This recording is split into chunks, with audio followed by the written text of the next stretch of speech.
patriotes. Mais ceux qui contestent quand même ont leurs raisons. Non, j'en viens sur les raisons. Ces motifs-là, ils savaient qu'il y avait ces motifs avant d'aller légitimer Faure Gnassingbé comme président en 2015. Aujourd'hui, au lieu de parler de 2015, j'ai écouté leur fanfaron de communicateurs dire que M. Faure Gnassingbé est mal venu élu en 2005. Mais nous sommes en quelle année là? Vous pouvez me dire? Nous sommes en 2017. Très bien. Pourquoi il parle de 2005 sur RFI? Il est même ridicule. Tout le monde l'a trouvé ridicule. Il faut parler plutôt de l'élection la plus récente. Puisque de 2005 à aujourd'hui, il y a eu beaucoup. Beaucoup d'eau a coulé sous le pont. Vous comprenez? Les gens crient. Mais ils ne veulent pas dire quelle a été leur responsabilité dans ce que nous sommes en train de vivre aujourd'hui. Je dis bien, les gens sont en train de crier. Mais ils refusent de dire eux-mêmes quelle a été leur part de responsabilité dans ce que nous sommes aujourd'hui en train de vivre. Mais attendez, comment est-ce qu'ils peuvent...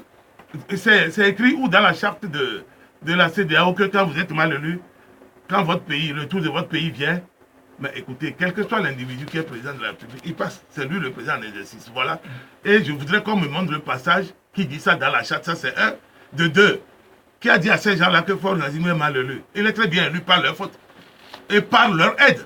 Ce sont eux qui ont apporté M. Faure Gnassingbé au pouvoir. Un, il n'y a pas eu de mort. Le 25 avril 2015, il n'y a pas eu de mort sur le territoire togolais. Deux, les gens disent on les a trichés, nous n'avons pas scientifiquement, tout s'est bien passé. Je dis bien, scientifiquement, ça s'est bien passé. Jusqu'à l'heure où je parle, ça fait combien d'années qu'on a fini ces élections-là? Quelqu'un parle encore de trucage. J'ai vu la mobilisation des émigrants et des jeunes qui sont allés verser le chef de file naturel ou bien le candidat naturel de tout le peuple togolais. Je ne sais pas où est-ce qu'ils ont trouvé cet adjectif-là, de tous les temps, candidat unique de tous les temps. J'ai vu les gens converger vers chez lui. Vous parlez de Jean-Pierre Fabre? Comme vous voulez, c'est lui. Mais il faut dire qu'eux, ils sont prêts pour gicler dans le pays qu'on a triché, tout ça. Il est sorti, qu'est-ce qu'il a dit aux enfants? Attendez d'abord. Les gens qui sont venus traiter le problème de ces DAO sont là. Et puis, moi, je vais vous dire quelque chose. J'ai écouté RFI ce matin également. Vous savez, celui qui a fait les éloges de Faure Gnassingbé, c'est le président ivoirien. Alassane Ouattara. Mais j'ai dit, c'est lui. Quand les autres crient qu'ils vont aller voir Ouattara, ils vont aller faire ce truc. C'est vous qui peuvent tromper.